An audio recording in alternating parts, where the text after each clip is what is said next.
manifeste, mais avec il est très, très petit. Il y a une sobriété chez lui, comme très, très... tu sais, quelqu'un qui ne veut pas prendre de place.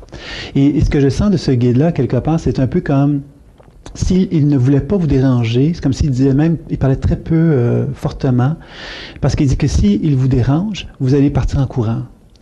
C'est un peu comme s'il voulait vous faire comprendre que vous étiez quelqu'un de très... comment dire, très rangé, on pourrait dire ça comme ça. Et que pour lui, sa grande peur, c'est que s'il déplace la bouteille comme ceci, par exemple, ben là, ça va désorganiser. Vous n'allez pas aimer ça. Alors lui, il vous demande d'emblée c'est comme si vous demandez une participation, comme si vous disiez, regarde, moi, je suis prêt à faire quelque chose, mais toi, es-tu prêt aussi à accepter ce que je vais faire? Parce que comme s'il semblait dire que vous aviez une tendance, effectivement, à ne pas laisser trop les choses... le changement, là, vous êtes prêt à le faire, le changement, mais quand c'est vous qui le décidez. C'est un peu comme ça que je sens ça. Je ne sais pas comment vous recevez ça.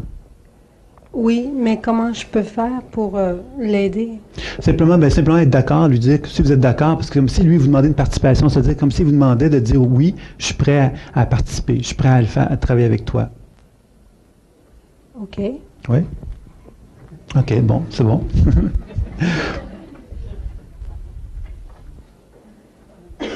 Alors, tout ça, c'est comme si il vous prenait par la tête puis il vous renversait, un peu comme dans une prise de chute. C'est comme ça que je vois la scène, donc c'est assez drôle, mais c'est comme ça. Et c'est un peu comme s'il y avait maintenant, il se relevait, puis là, il y avait un sourire, puis il y avait comme quelque chose comme un genre de détachement. Comme si vous étiez resté par terre, mais lui, il y avait comme un genre de détachement. Puis il dit, tu vois, il faut que tu te détaches. Et c'est un peu comme s'il y avait quelque part en vous, comme, tu sais, des fois, on a des relations avec le monde... le monde des morts, les gens, on a comme une espèce de désir quelque part d'une forme je veux dire ça comme ça, de miracle. Quelque chose de grand qu'il faudrait qu'il se passe là, pour qu'on ait une révélation. Puis c'est un peu comme si lui voulait vous faire comprendre qu'il y avait un détachement que vous aviez à faire à ce niveau-là. Dans le monde psychique, évidemment, il y a donc plein de personnages dans notre champ d'énergie. Des personnages qui proviennent de notre enfance, mais qui peuvent provenir d'autres vies. Et ces personnages-là ont tous des sens, des informations à nous transmettre, à nous donner. Alors, donc, l'idée, encore là, dans l'écoute imaginaire, c'est toujours de s'assurer, justement, de prendre le temps d'écouter ces personnages-là, de les entendre pour comprendre, effectivement, qu'elles ont à nous transmettre quelque chose. Elles ont à transmettre, si on le fait sur quelqu'un d'autre, ces personnages-là vont transmettre à ces personnes-là des messages d'intégration, d'union, d'harmonie. Hein? Alors, nous, on a souvent des expériences qu'on s'est dissociées, comme je disais tout à l'heure, des expériences de souffrance, de douleur. Et ces personnages-là sont là pour se réunifier à nous. Alors, des fois, on peut avoir notre petit enfant de l'âge de 8 ans, quand on était à l'âge de 8 ans, on a vécu un traumatisme, et dans notre champ d'énergie, cet enfant de 8 ans-là, il est là, puis attend qu'on fasse la paix avec lui. Ça peut être évidemment des mémoires provenant d'autres vies qui ont un peu la même raison d'être, hein, c'est-à-dire des expériences qui ont été traumatisantes et qui ont le désir justement de nous enseigner quelque chose, pour qu'on s'enrichisse de ces expériences-là pour pouvoir mieux faire face à la vie. Alors, si vous voulez, peut-être que je pourrais prendre le temps de faire une démonstration pour ça, pour vous montrer un petit peu comment ça se passe. Y a-t-il quelqu'un qui voudrait... Oui, madame, venez, vous pouvez venir voir. Alors, on va le faire, comme je disais, c'est juste pour vous montrer vitement. Alors, donc, on prend le temps de s'enraciner, on prend le temps, donc, de... OK, oui. Avance un peu. Oui. À cause de la table, l'autre sens, on ne voit pas à cause de la table noire. Okay. Alors, on prend le temps donc de reconnecter avec le soleil, comme je disais tantôt, puis on va donc projeter la lumière de nouveau.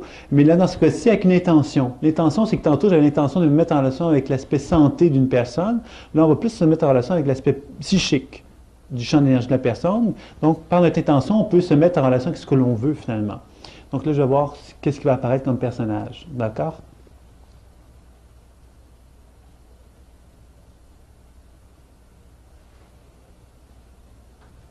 Ah oui, c'est comme une petite fille que je vois apparaître au niveau de vos chevilles. Okay? C'est une petite fille. Et la petite fille, c'est comme si elle semblait me dire, je ne veux pas faire ça. Tu sais, c'est un peu comme si je la voyais se faire dire, tu vas faire ça. Et c'est comme si elle est toute douce, et toute fragile, et toute féminine en fait, et elle ne veut pas le faire. Comme ça, quelque part, il y avait quelque chose chez elle qu'on allait casser facilement. Comme si la casser, c'était de se mettre dans une position de détresse. Tu sais, la petite fille est toute douce, toute fragile, puis si on l'oblige, elle devient à ce moment-là un être brisé. C'est un être finalement qui est comme détruit. Ah, là, j'exagère en vous disant ça, c'est une exagération. Je ne sais pas comment vous recevez ça. Moi, je c'est sensible. Oui, c'est ça. Puis moi, je pense à quelque part qu'il y a quelque chose en vous qui est fragile aussi. Hein, cette douceur-là, ça vous met dans une position de fragilité. Et dans ce sens-là, vous avez donc à vous protéger. Vous protéger, ça veut dire quoi? C'est parce que là, je viens de vous faire part d'une partie fragile en vous. Hein. Maintenant, on pourrait aller voir la partie plus forte qui est en vous. Okay, qu'est-ce qui pourrait protéger cette petite fille-là? Parce qu'elle est fragile, donc. Hein, donc, c'est facile de la blesser, surtout si on essaie quelque part de la brusquer, hein, de lui imposer en quelque sorte quelque chose. Hein, parce qu'on peut imposer à quelqu'un quelque chose, mais quand on impose, mais en la cassant, c'est là que c'est le plus... et moi, je pense que dans votre vie, vous avez dû vivre ce genre de situation-là, où on vous a comme brisé, en vous imposant, puis on vous a comme brisé. Je ne sais pas si vous me suivez à ce niveau-là. Oui. Oui, donc là, on va aller voir l'autre facette de vous, qui est, moi, j'appellerais la partie autoritaire. On va l'appeler comme ça. OK? Oui, elle est ici, là. Elle est plus dans cette région-là, dans le haut de votre corps, vous voyez? Alors, on est souvent en dualité, nous, hein? Tous les êtres humains, j'entends, c'est-à-dire qu'on est en dualité. Il y a donc une partie de nous plus fragile, plus sensible, et d'autres facettes de nous qui, pour se défendre, pour se protéger, comme je vais vous la décrire, celle-là, c'est un peu la femme irrationnelle. La femme irrationnelle, c'est qu'elle se lève un matin et elle se met en colère. Elle ne sait pas pourquoi, mais elle a besoin de se mettre en colère, puis elle a besoin de crier, puis elle a besoin de tout casser. J'exagère, OK? C'est une caricature. Mais cette facette-là de vous, c'est un peu comme vous ne savez pas comment vous défendre, bien vous, votre façon de vous défendre, c'est d'exploser à un moment donné parce que vous savez plus quoi faire. Donc, vous explosez.